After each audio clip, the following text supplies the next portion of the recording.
podcast. In a different format today, I'm with my good friend Dan Wiseman. How you doing, Dan? I'm good, friend. How are you? I'm good, mate. I'm ecstatic after last night. Mhm. A fantastic result for the boys. Before we get to that, we should touch on Sunday's game, as we've not had the chance to speak about that first. Mhm. It's a result against Blues. Yeah, fantastic, mate. Fantastic. Really, under the circumstances, it's so difficult to play football at Andrews, isn't it? Yeah. Especially on a derby day of all days, particularly difficult on Sunday. But no, I thought under the circumstances, given everything that happened, the Villa boys kept their head. And it wasn't the best performance, like in terms of the football that we saw last night. But in that hostile atmosphere, you can't expect that. So I think it was just good that the lads kept their heads, didn't get sucked into the hostility and just got the job done.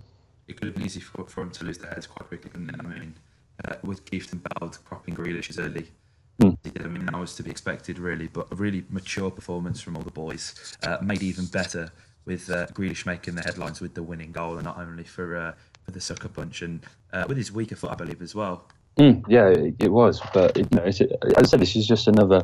I think we're going to see a different side to Jack Grealish. I think he's going to come back a different monster to the player that he was before he got injured, and he was some player then. But from the performances that we've seen, to come straight back into the side and perform like he is suggests that we're going to see a Jack Grealish that perhaps is better than what we've seen already.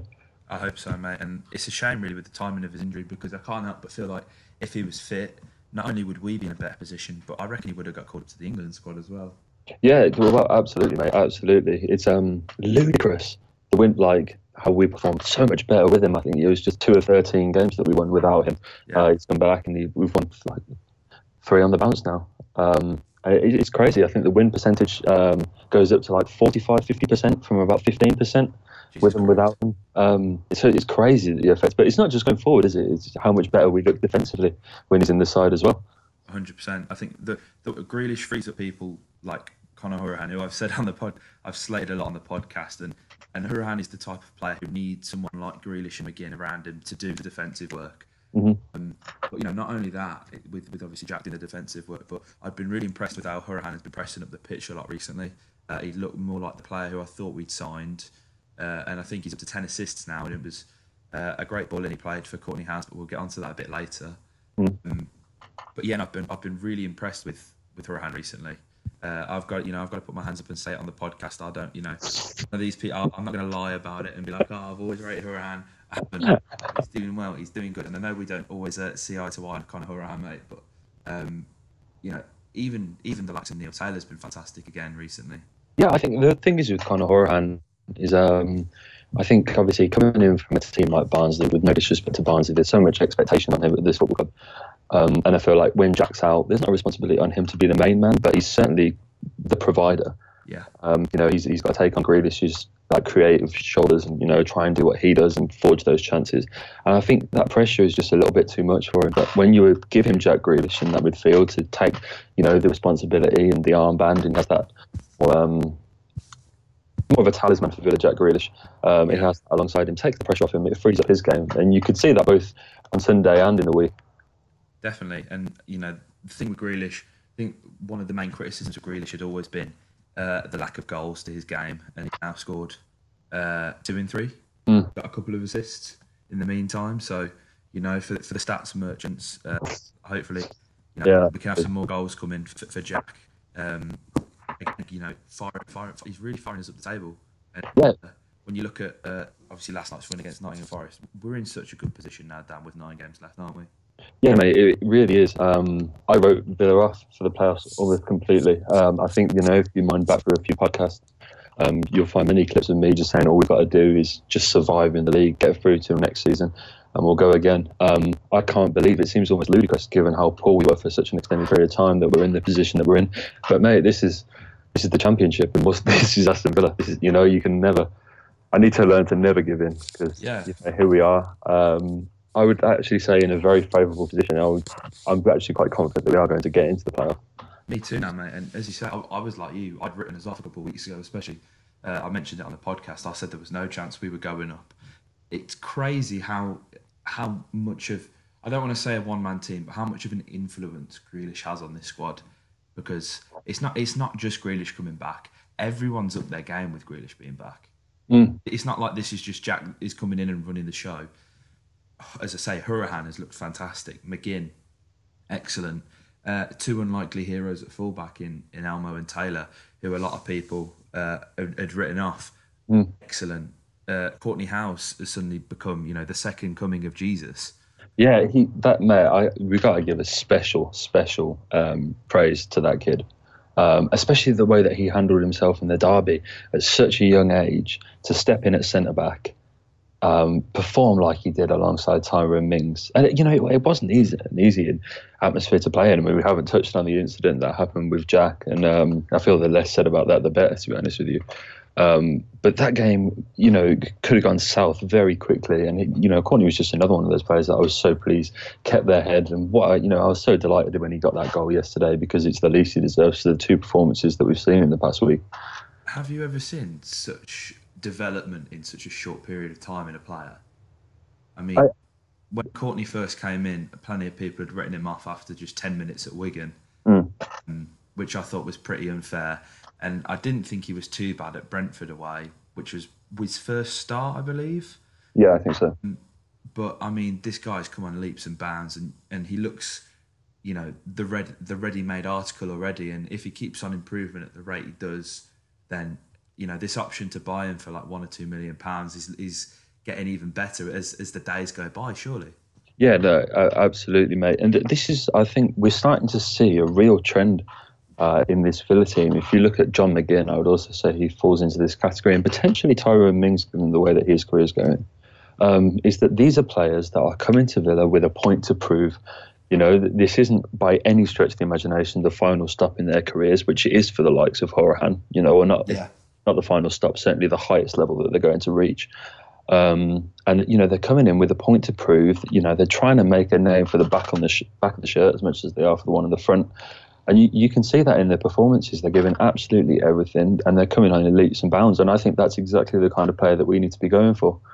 Definitely. And, an absolute steal in terms of the money when you look at it. And I don't know whether I'm speaking too soon, but I think, he'd be fairly competent in the Premier League, in terms of first season up there, looking to consolidate your place in there. Yeah, no, absolutely, mate. Absolutely. And the thing is, it's just how well these players work in this system. I mean, if you looked at the team on paper, that back four, if someone had showed you that back four that we lined up with yesterday in, say, November, you would have thought that was a disaster. Yeah. Elmo, Taylor, House and Mings, there's no way you would have put any confidence in that. But here we are. Tyrone Mings is an absolute fridge. He's an absolute beast. I love that guy. Huge, isn't he, man? Takes no nonsense. Absolute legend.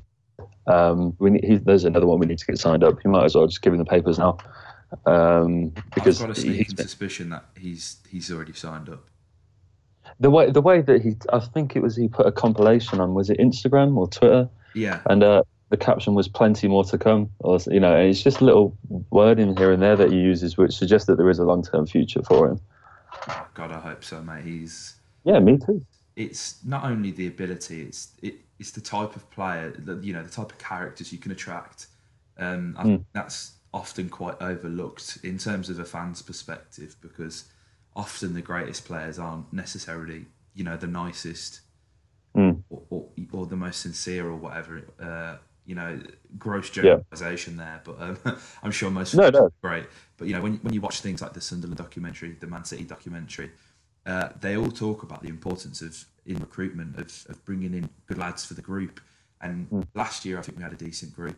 Snodgrass, JT, the likes of that. But I think this year it's absolutely spot on. I know we spoke about a possible issue in the dressing room. But if you look at the Tyrone Mings, Courtney House, these guys, this squad is so together. And I don't know about you, mate, but I feel so much better about this promotion charge than I did this time last year.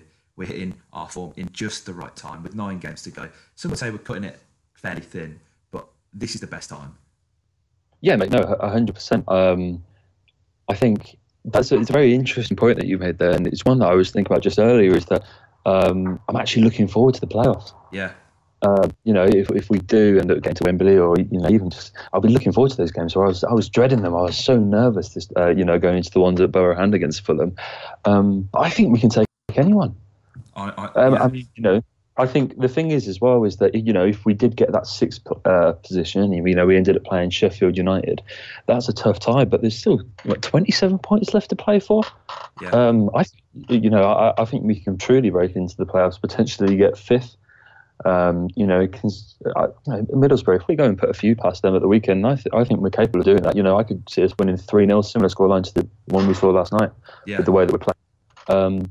If we go and put a few past Borough, the confidence is high. I can see us taking their spot as well, and then that gives us the tie with West Brom, who, you know, we put in a good performance. We're robbed at the Hawthorns, and you know, the game that we played at Villa, Jack wasn't back, so it's not a true reflection of our squad. It's, you know, shouldn't really say that, but you know, it's the influence that Jack has. That I would feel confident going into any game against any of those teams in the playoff spots.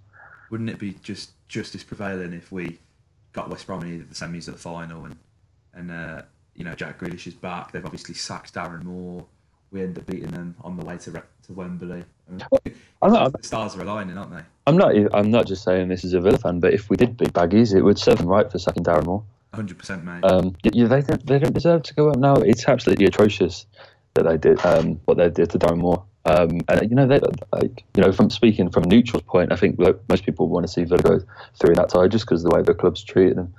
Yeah, and when you look at the top six as it is now, if I'm honest, I don't think Derby's good enough this season. And I think, you know, my friends who are Derby fans as well have already written this season off. They know they ain't going up.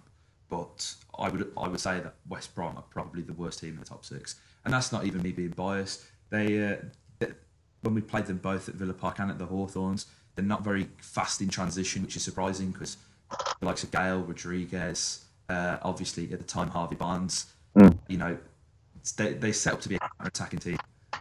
Yet they weren't really that quick on the break against us on both occasions, I didn't think. And defensively, they're just not that great. And they've made defensive reinforcements. They've not really worked out. They don't like Sam Johnston for whatever reason. You know, I honestly don't think West Brom are the best, anywhere near the best team in the top six. And I guess their position at the moment reflects that. Mate, I don't think anyone can handle us at the moment. You know, obviously there are some good sides in the Championship. I know it's easy to see through rose-tinted glasses and see Villa as the be-all and end-all. But when we're in this kind of form, mate, I'm not scared of anybody.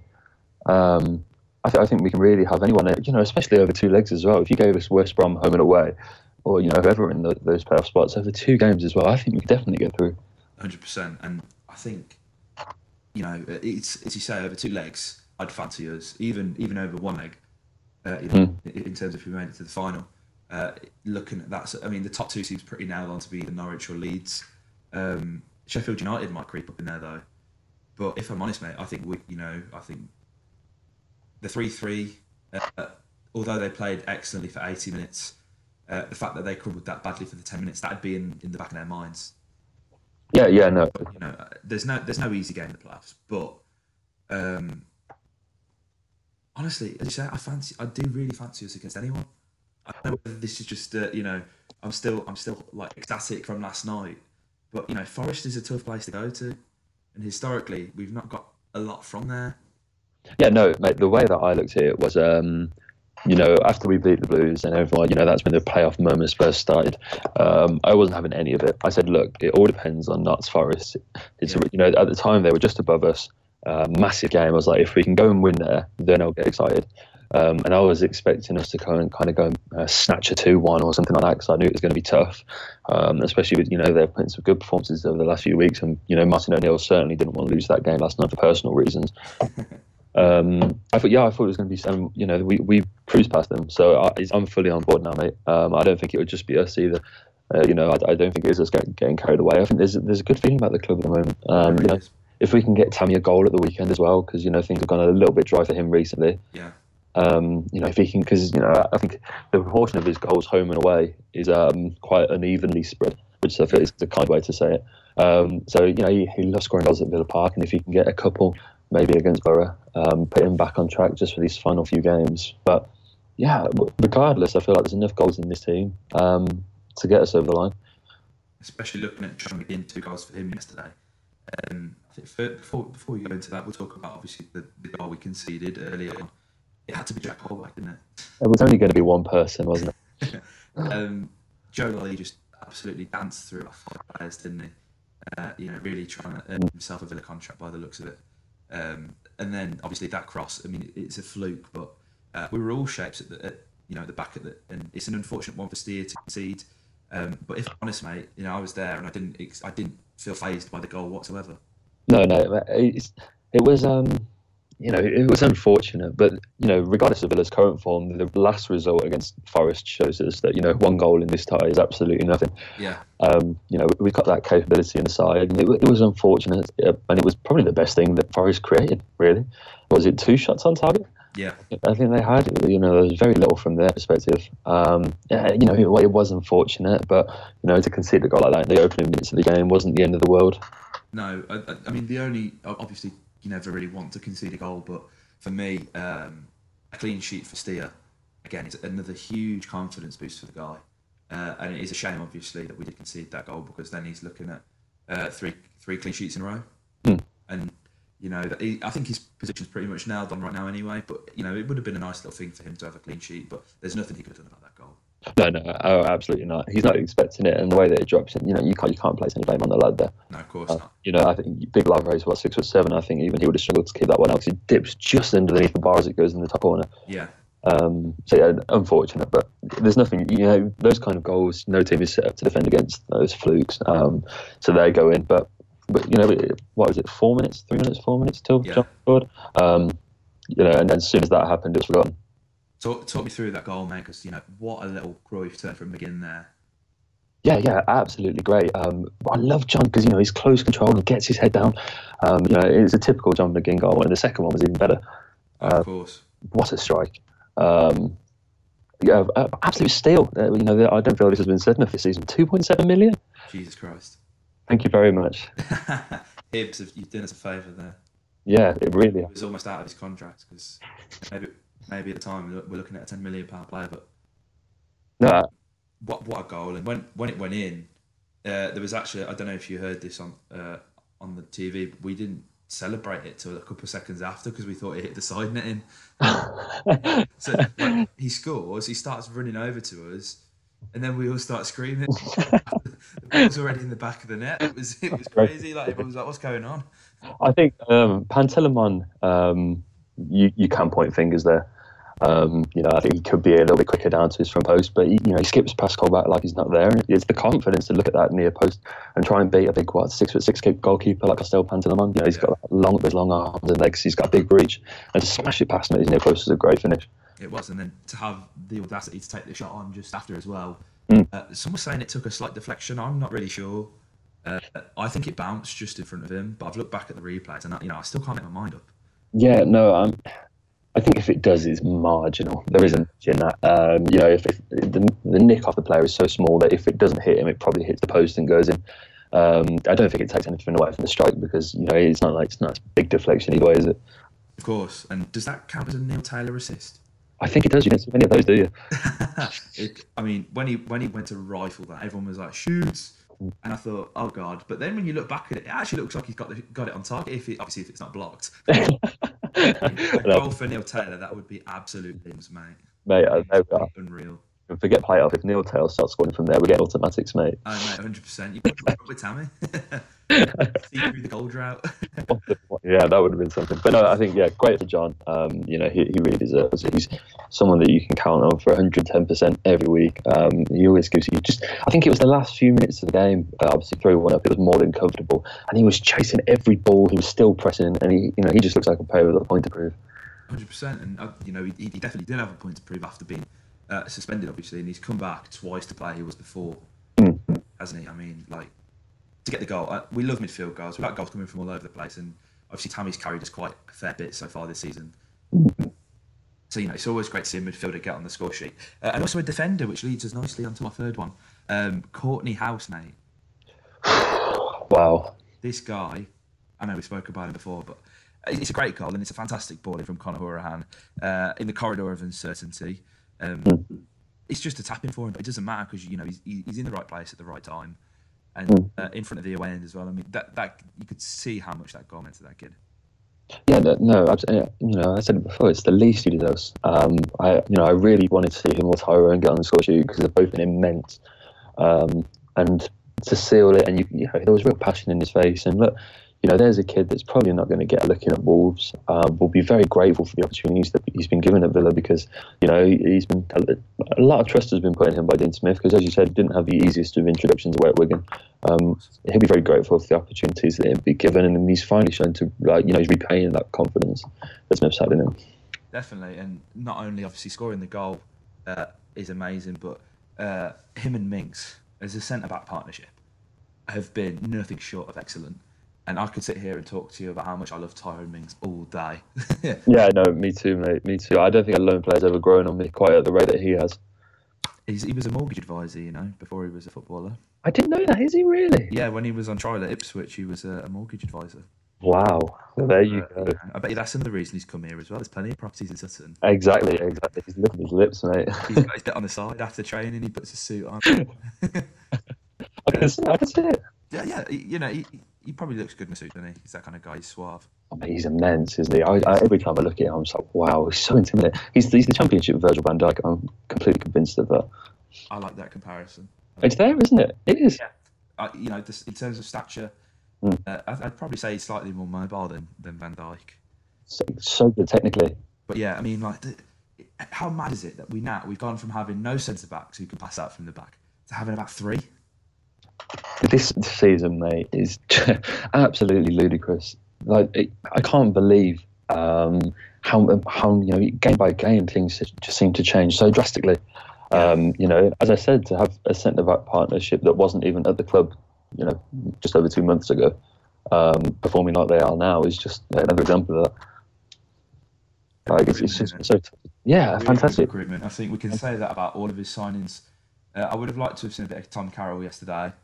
But, if he's as made of glass as it seems, got to be careful with him. But I think every signing has been pretty spot on.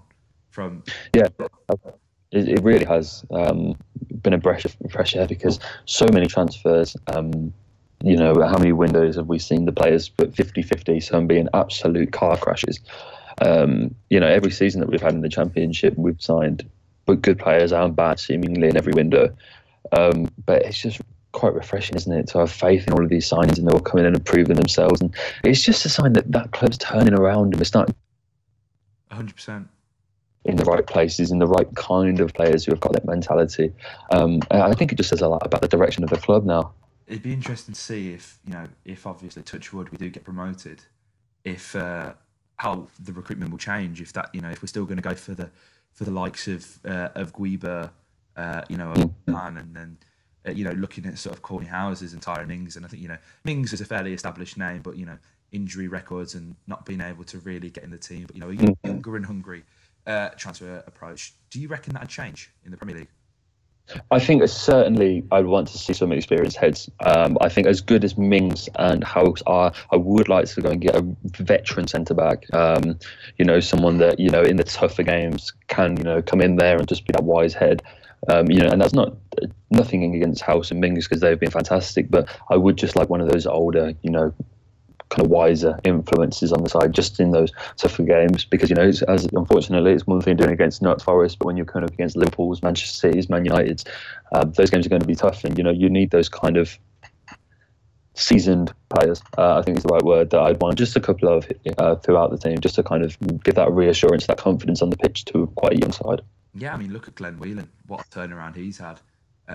We gave him a special shout out last week, and I think the week before as well. The old guys can still do it, some of them, and yeah, absolutely. But in terms of potential signings, would you not consider Axel Tuanzebe? Yeah, 100%. He's got to be one of the first names on the transfer list for me. I think you go and get Tammy Abraham, and then I think you go and get Axel Tuanzebe, because I think obviously, unfortunately, the injury sent him under the radar a little bit. I think given how well Mings and House have been performing, not saying fans have forgotten about him, but he's kind of out the picture a little bit. But can you imagine how good he's going to be? Because he was looking good before the injury, and that was when we weren't playing like we are now. Great ball player, perfect for Dean Smith. What a future he's got, because I saw that we did try to sign him permanently. Did you see that? Yeah, I saw someone reporting that we tried to sign him permanently last summer, but Man United were reluctant to sell, but they would give him obviously back on loan. And so if we had that vision in the chat, Man United are reluctant to sell because that says a lot about the kind of player and the kind of future that they think he's got. But if we went up to the Premier League, I think that, they'd be kind of forced into that because that's the kind of level that Axel is going to be wanting to be playing at. And if it's not at Man United, Villa have shown a lot of faith in him. I'm sure he'd be more than happy to come here. 100%, mate. We've touched on Borough, but I am so excited for this game at the weekend. There's this real feel-good feeling at the club. I'm going to ask you for a score prediction before we end, mate. What are you thinking? Because Borough obviously lost last night to Preston. 3-0. 3-0. Yeah, Goal scorers. I think I'd love to see Tammy get one. Yep. I think the form Jackson, he's always a sure thing. And the last one I can't call, but you know what? The goals are coming from everywhere, mate. You can't call this. And I think the other thing I'd like to see, and I would like to praise Smith for, is playing on Jack Green. We need to try and give this lad an extended run in the team because once he settles in, he gets the stage fright out, and because I feel like in the past you've seen an Andre Green that he's trying a bit too hard to impress. Yeah. I think in certain games he's been trying to do that, just take that extra touch and really show off. Whereas I feel if he gets that extended run in the game, he's just able to gain that confidence. And I'd love to see him be rewarded with a goal for his efforts. But the goals are coming from everywhere, mate. I think it will be 3-0. I think it'll be pretty comfortable. Potentially a similar kind of performance to the one that we saw in the Derby game. I feel like Borough and Derby are two pretty similar sides. I think they're without a win in 3 now, Borough. Jeez. And they're still up there. Yeah, it's not looking good. They're on their way out. I think, they lost to Preston, lost to Brentford, drew with Wigan, and then before a victory against QPR, they only just scraped through against Blackburn. So it's not looking great at the moment for Borough. They're coming into arguably the informed side in the Championship at the moment. I think we're doing pretty comfortably. Yeah, I think they are there for the taking, and this could be the final nail in Tony Pulis' coffin as well if they lose this and see them slide down the table a little bit. Obviously, we're dragging them right into this fight now, aren't we? Yeah. I'm hoping there's another 4-0 like there was against Derby County. I'd like to see Abraham score. I'd like to see Green score. And I'd like to see Ming score as well. Yeah, that would be quality. I'll have Jack Grealish, yeah, and Mings. Thank you very much. It's just, again, the togetherness in this team. Like a goal from Tyrone and that place at Rups, mate, Villa Park, is going to be mental. I'm looking forward to the game. I know you are, mate. I think that's a good place to end it for this week. Mm-hmm. The podcast will be back next week. Hopefully you'll be able to see our rugby. Yeah, face-to-face format, I guess. Yeah. But nothing. Skype. We've got our roots. We'll never forget our roots, will we, Dan?